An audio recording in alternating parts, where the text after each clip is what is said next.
Tunaungana na mkuu wa mkoa wa Dar es Salaam Mheshimiwa RC Albert John Chalamila, ikiwa ni pamoja na mkuu wa wilaya ya Ubungo Mheshimiwa Bomboka, katika kukemea tabia ambazo hazikubaliki katika jamii.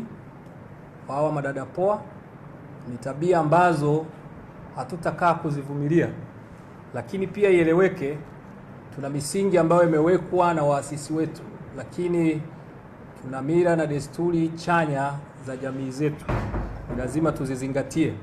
Wakati iliyokuwa ikipitishwa bajeti ya Wizara ya Maendeleo ya Jinsia, Wanawake na Makundi Maalum, kuna wabunge pia walilikemea waziwazi.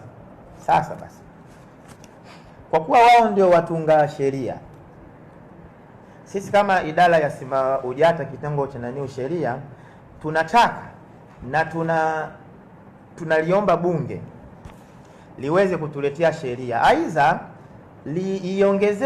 iongezee makali hii penal code, hii kanuni ya adhabu, yani iseme kabisa, na iseme vitu vifuatavyo ambavyo ndio tunaona vitiliwe mkazo sana katika sheria itakapokuja. Iseme kabisa, je, umalaya na ukaaba na ushoga ni nini?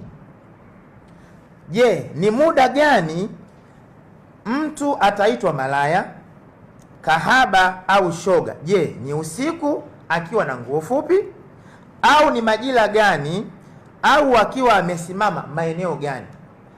Kwa hiyo tunawaomba wabunge wetu watuletee hiyo sheria, ije kabisa iseme. Alafu sifa za mtu kuwa kahaba au shoga ni zipi? Kwamba